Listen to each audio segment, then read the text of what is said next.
She held the paper in her hand like it was nothing, just a crumpled white sheet. But for me, it was everything, my future, my freedom, my chance to finally leave this house and make something of myself. I watched her rip it, slowly, like she was peeling away my dreams inch by inch.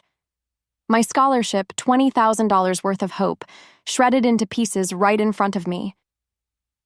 "Be more like your sister," she said, without even looking at me.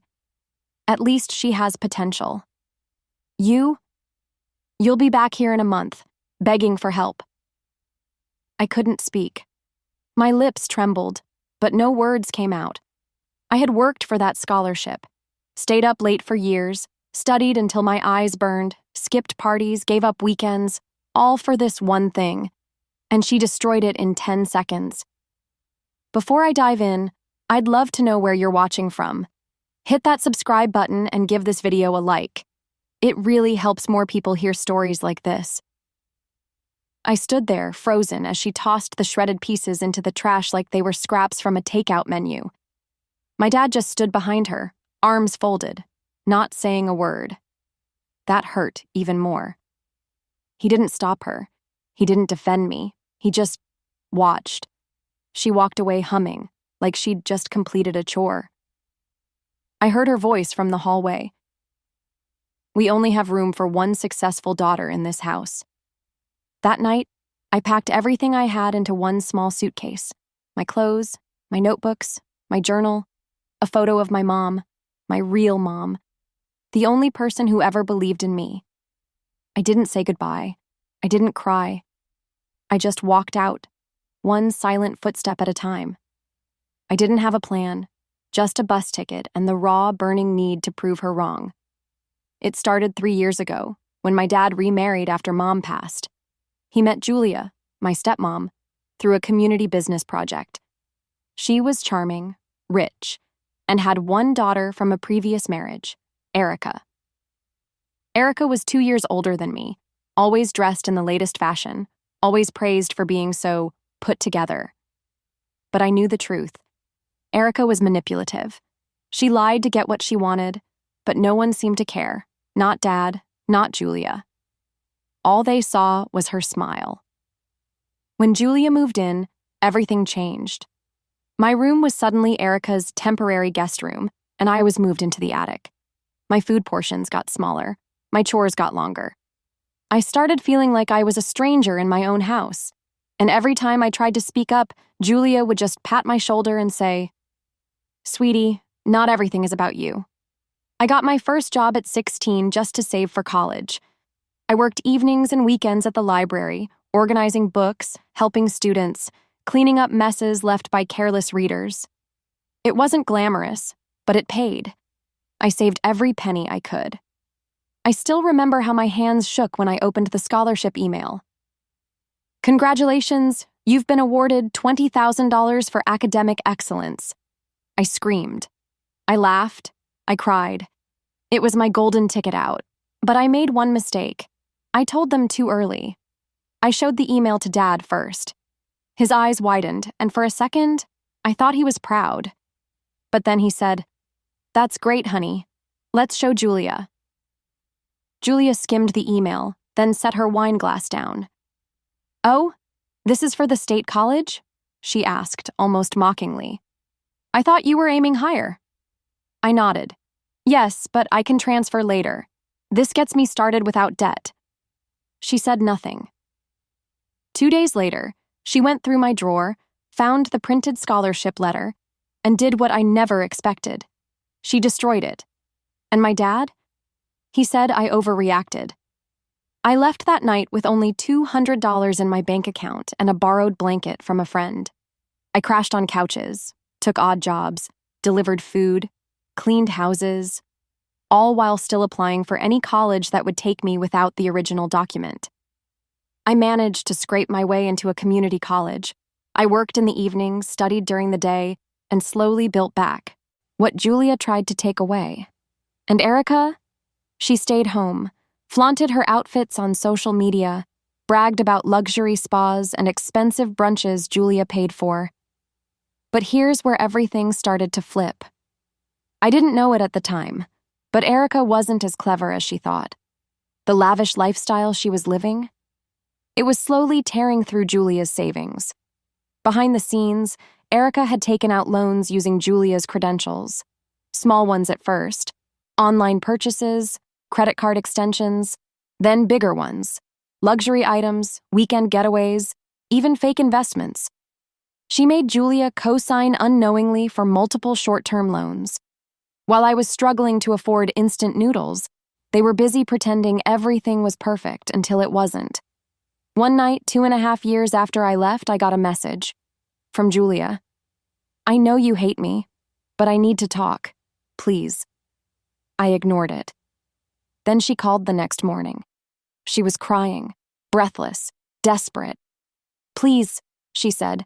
"I don't know where Erica is. She took everything. She's gone. The house is mortgaged. Our accounts are empty. I don't know what to do." I didn't answer. I just stared at my phone. A wave of emotions hit me. Anger, satisfaction, sadness, relief. Julia had spent 3 years making me feel like I was worthless. And now, the daughter she always favored had vanished, with every penny she owned. But what she didn't know was that I had been keeping something secret too. Something that would change everything. I sat with the phone still in my hand, staring at Julia's missed call and the voicemail she left. I didn't press play. I didn't need to. I could already hear her voice in my head, shaky, broken, nothing like the confident woman who once told me I'd be nothing without her guidance. A knock came at my door. It was Clara, my roommate. She peeked in, holding 2 mugs of tea. "Bad news?" she asked. I nodded slowly. "My stepmom. She's begging for help. My sister's disappeared. With everything." Clara handed me the tea. "After what she did to you? That's karma, babe." I gave a half smile, but I didn't feel victorious. Not yet. Because there was something she didn't know, something I had been working on quietly in the shadows. While she had been favoring Erica, funding her fake success, I had been building a life she never thought I could.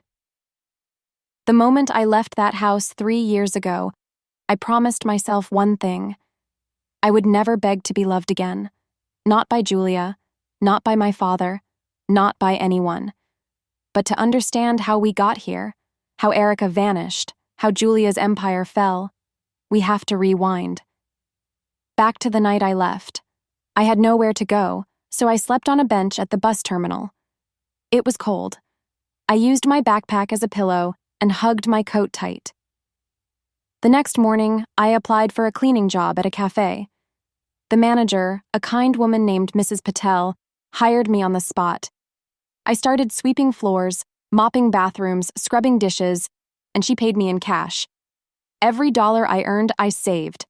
I lived like a ghost, no parties, no streaming accounts, just me, my textbooks, and my goals. I studied at night, got a partial scholarship to community college, and started attending classes full-time. Meanwhile, I kept track of Julia and Erica, just out of curiosity. Erica had become somewhat of a local social media influencer. She posted designer shoes, spa trips, brunches, selfies at rooftop parties. It didn't add up. Julia didn't make that kind of money. Dad had retired early. Something was off. It was Clara who first raised the alarm. One night while scrolling, she looked up from her phone and said, "Isn't this your sister?" "Stepsister," I corrected. She tilted the screen. "She's flashing 10K bags and tagging sponsored posts that clearly aren't ads. Looks fishy." That's when I started digging.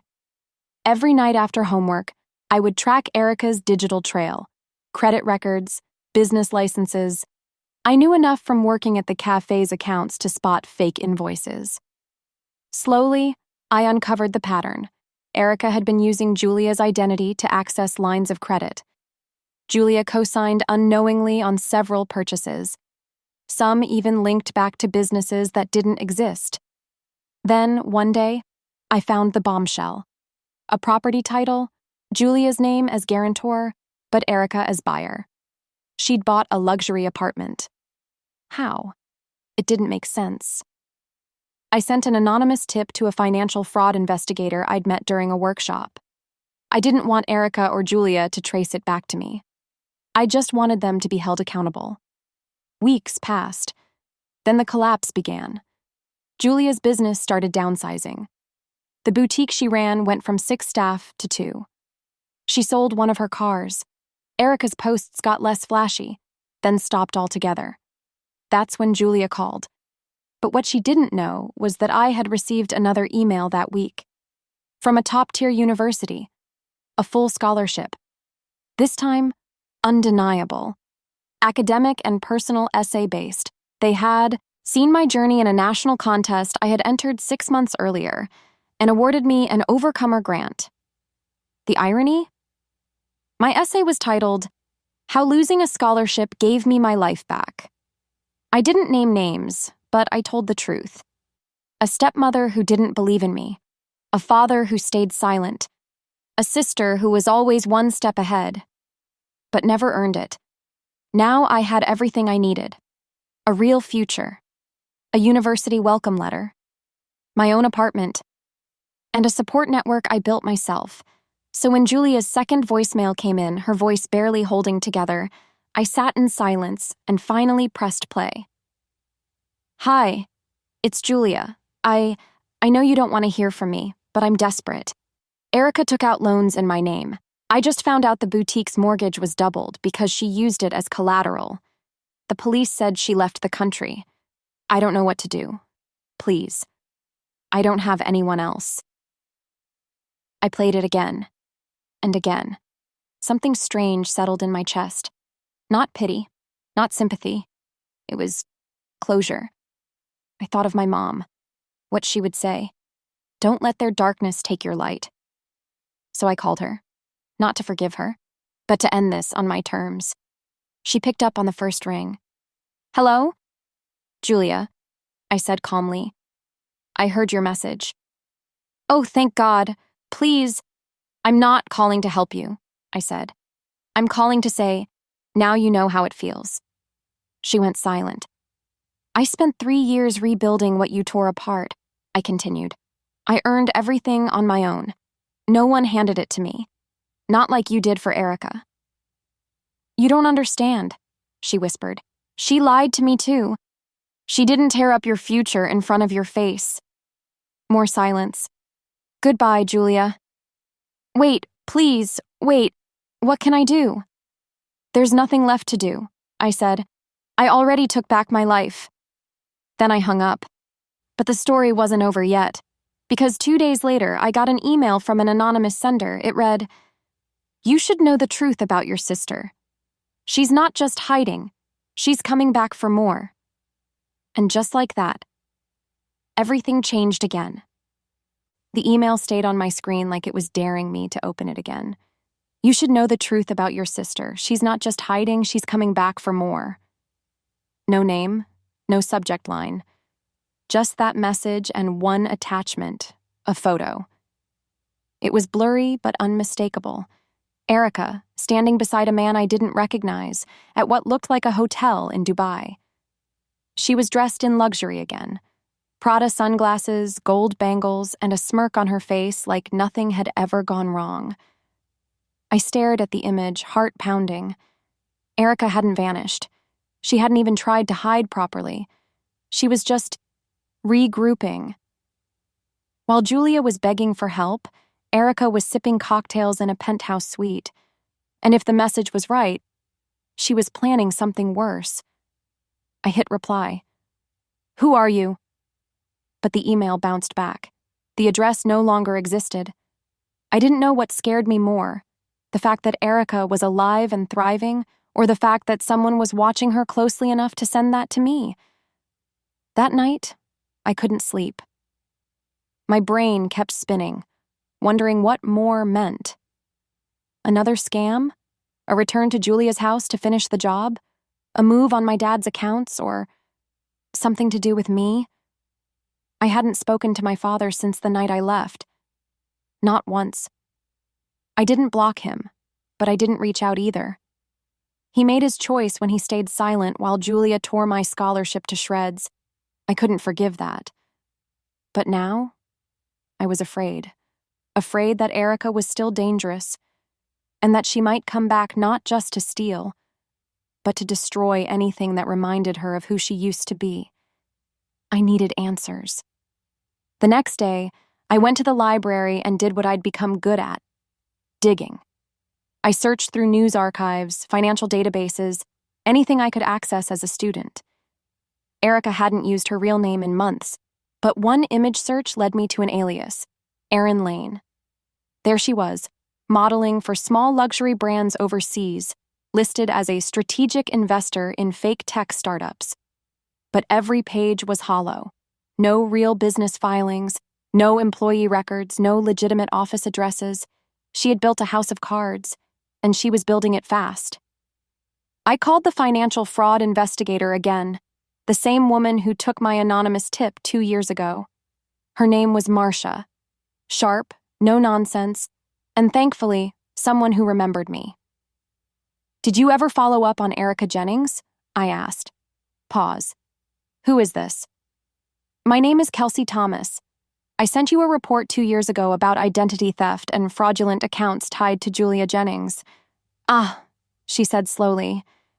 "Yes, that file did lead to an internal investigation, but the subject, Erica, vanished before we could issue a warrant. We suspect she left the country with a fake passport." "She's back," I whispered. "Or at least she's planning to be."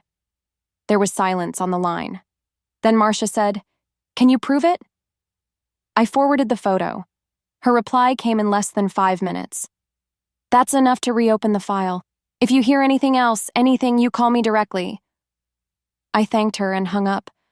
My heart felt like it was sprinting inside my chest. Everything I'd run from was circling back. Later that evening, I went to class, sat through my economics lecture. But my mind was 1,000 miles away. What if Erica came after me? I was a nobody to her, right? Or did she see me as the one who got away? Clara met me outside the lecture hall. "You okay? You're pale." I told her everything, about the email, the picture, the call with the investigator. Clara took a deep breath and nodded. "We need to be smart. You're not that scared kid anymore, Kelsey. You're not helpless. If she shows up, we fight back." I nodded, but deep inside, I felt the old fear creeping in. The same fear I felt the night Julia tore my scholarship in two. The same fear when I walked out of that house with nothing. But I had something now: knowledge and power. The next day, I did something bold. I walked into Julia's boutique. It had changed. The walls were bare, the displays were dusty, and only one staff member stood at the counter. Julia was in the back, on the phone, pacing frantically. When she saw me, she froze. "Kelsey?" she said, stunned. "You came." "I'm not here to help," I said flatly. "I'm here because Erica is planning something, and you need to know." She looked like a different person. Her perfect hair was in a messy bun. Her blazer was wrinkled. Her hands trembled as she clutched the phone. "Where?" she asked. "Where is she?" "She's using a fake name. Erin Lane. Dubai, maybe. She's coming back. I don't know when or for what. But someone sent me a warning." Julia slumped into a chair. "You need to tell Dad," I said. "If she has his information—" Julia burst into tears. "He already gave her access. Last year. Said it was for college tuition." My stomach dropped. "Oh my God." "Then she convinced him to take out a loan for a business idea," Julia continued. "She said it was a health brand. All lies." I couldn't breathe. "How much?"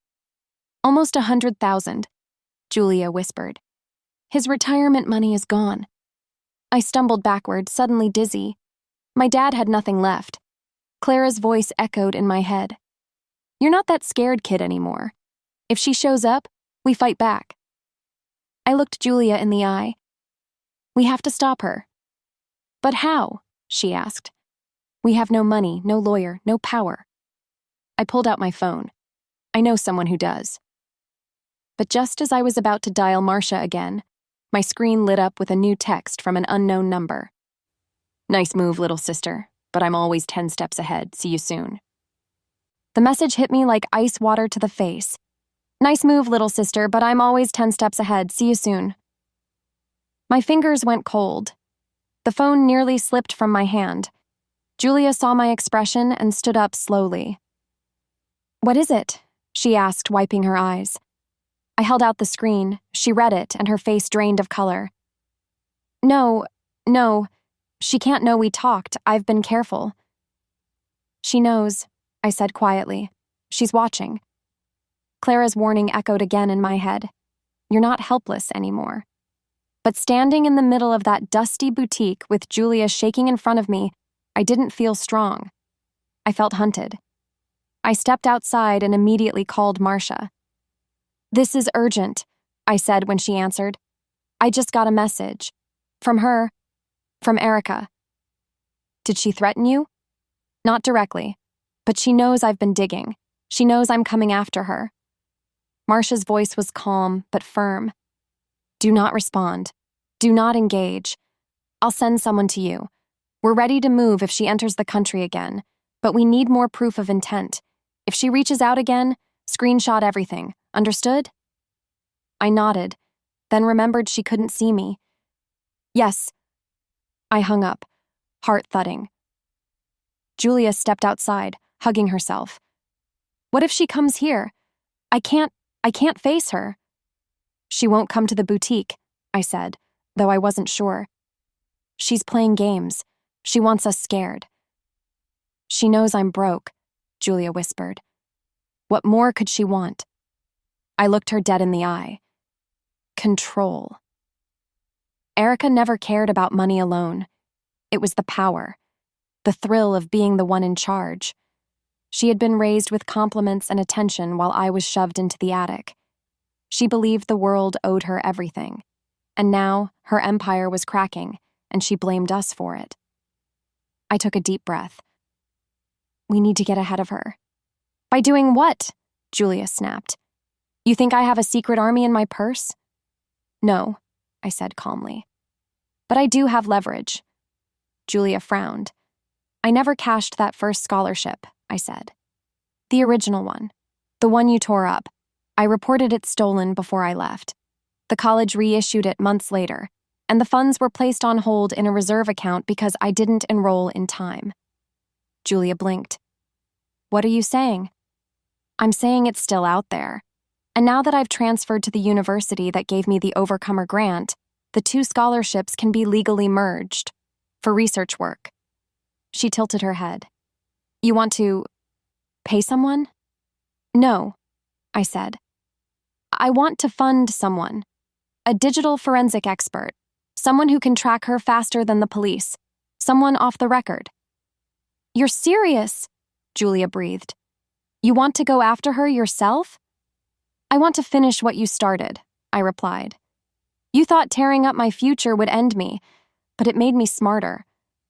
A flicker of something crossed her face. Guilt, admiration, fear. I didn't care. I turned and walked away. That night, I contacted a cybersecurity grad student named Leo. He had helped Clara recover stolen images from a hacked phone last year. Quiet guy, brilliant, a little paranoid. But in this case, that was good. He met me at a 24-hour diner. "I can't do anything illegal," he said immediately. "You don't have to," I replied. "Just follow the signals. See where her emails ping from. Watch her socials. Trace her aliases. I'll pay whatever it takes." He stared at me for a long moment, then nodded. "Send me everything you have." I handed over the email, the photo, the text message. 3 hours later, he sent me a message. "She's already in the country. She landed yesterday morning in New York." I stared at the screen. "She's not coming back," I whispered. "She's already here." Leo sent more details. She had checked into a luxury hotel under the name Erin Wallace.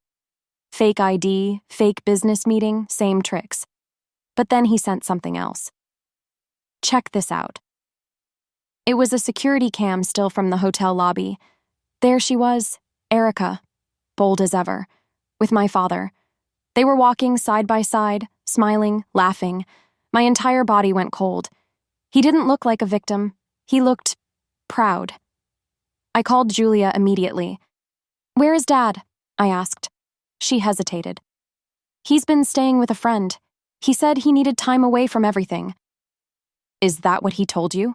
I said bitterly. "Because he's with her." Silence. "No," she whispered. He saw the loan statements. He saw what she did. He's with her." I sent her the photo. A minute passed. Then Julia called me back, voice shaking. I think he gave her access again, to the backup account." Of course he did, because no matter how much Erica stole, no matter how many lies she told, they always believed her first. Even now. Even after everything. My hands shook with rage.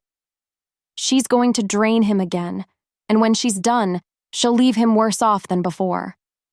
"And if she knows you're watching," Julia added, "she'll come for you next." I closed my eyes.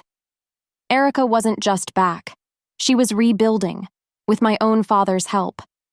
And now I had to decide: stay in the shadows or step into the fire and stop her myself. I made my choice the next morning. I booked a train ticket to New York. If she wanted a fight, she was going to get one. The train rocked beneath me as I stared out the window, watching cities blur by. I had one backpack with me, my laptop, phone, printed documents, and 2 change of clothes. I didn't need more. I wasn't going for comfort. I was going to end it. I had no idea what Erica was planning next, but I wasn't going to sit back and let her tear through what little was left of my family. She had already destroyed my chance once. This time, I was prepared. Leo had texted me the hotel room number. Julia had even managed to confirm through a friend at the boutique who still had access to the store's old credit alerts. My dad had used his emergency credit card at the hotel bar the night before. He was staying with her. I arrived in New York just before sunset. The city buzzed with energy, taxis honking, lights flashing. I moved like a shadow through the crowd, 1,000 thoughts in my mind. What if she turned the story again? What if Dad didn't listen? What if I was too late? But the moment I stepped into that marble-tiled hotel lobby, I knew I wasn't. She was still here. I walked straight to the front desk and asked for Ms. Erin Wallace.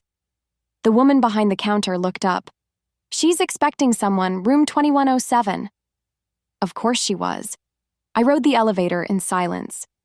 When I reached the 21st floor, I took a deep breath, walked down the long carpeted hallway, and knocked twice. The door opened within seconds, and there she was, Erica. Her blonde hair tied up in a messy but perfect bun, wearing a silk robe, glass of champagne in hand. She smirked. "Well, the attic girl climbs down the ladder." I didn't flinch. "Where's Dad?" "In the shower," she said, sipping her drink. "He thinks we're here to meet an investor tomorrow. You know, to rebuild everything. You should see how eager he is to help me." He said, "Erica just made mistakes. She's still my daughter." She grinned wider. "He didn't mention you." I stepped inside without being invited. "You're not getting away with it this time." "Oh?" she said casually. "And what exactly are you going to do, Kelsey? Write another sob essay, please? You don't have the guts to face me." I set my backpack on the table and opened my laptop. On the screen was a live feed from Leo's tracking dashboard. "This," I said, "is your entire trail. The fake identities, the foreign bank accounts, the rental car in Dad's name, the prepaid phones, the purchase logs from Dubai." Her face twitched. "And this," I said, pulling out a printed report, "is a notarized letter from Julia confirming your abuse of her financial records, signed and submitted to the fraud division 2 hours ago." "You think I care?" she snapped. "You think anyone's going to believe a dropout from the attic?" "No," I said softly. "But they'll believe your voice." I tapped my phone screen. It was recording, the whole conversation. The champagne glass shook in her hand. "You recorded this Every word. Suddenly, the bathroom door creaked open. Dad stepped out, towel around his neck, confused. Erica, did someone... He stopped when he saw me. Kelsey? He asked, startled. What are you doing here? You should ask her that, I said, nodding toward Erica. Erica spun around. Dad, she broke into our room. I held up the documents. She's using your identity again. She's draining you. Everything she told you was a lie. He looked between us, blinking, lost. I walked toward him, slow and steady. She stole your retirement. She already stole from Julia. She faked businesses overseas. And now she's using you to fund her next fake pitch. Dad, it's not true, Erica said, stepping forward. Then why? I asked. Did she message me 3 days ago saying, "See you soon," when you thought she was gone? He turned to her. You messaged her? Erica froze. Then everything shattered. He backed away. You lied to me? She started to cry. No, Dad, I just wanted to fix things. I was going to pay you back. With what? I asked. Another investor's money? Another name on another fake deal? She screamed and lunged toward me, but Dad stepped in between. Don't, he said sharply. The word stopped her cold. For the first time, someone in the family said it. Don't. He looked at me, eyes full of regret. I should have protected you, he whispered. When she tore up that scholarship, I should have stopped her. I didn't speak. I didn't need to, because in that moment, everything was clear. Erica turned to him again, but the look on his face had changed. It was no longer warmth. It was something else. Recognition, disappointment, finality. And then, almost calmly, he walked over, picked up the room phone, and dialed the front desk. This is Mr. Thomas in 2107. Please call the police. I'd like to report identity theft. Erica's mouth dropped open. You're joking. But he wasn't. When the police arrived 20 minutes later, I gave them everything. Documents, recordings, photos, names. Erica screamed the whole time, accused me of betrayal, sobbed, begged, but I didn't flinch. They cuffed her and took her away. The hotel door closed behind them, and for the first time in years, the air felt still. Dad sat down on the bed, head in his hands. I was blind, he said, to what she was, to what I let happen. I sat across from him. I don't hate you, I said, but I can't carry your mistakes anymore. He nodded slowly, and for the first time, he didn't argue. When I left the hotel, the sun was rising. Backpack on my shoulder, wind brushing my face. I walked through the streets like I owned them, because I had something no one could steal anymore. My future. And somewhere in a courtroom, my stepmom would be reading the news about her golden child being arrested for grand fraud. I didn't have to lift a finger.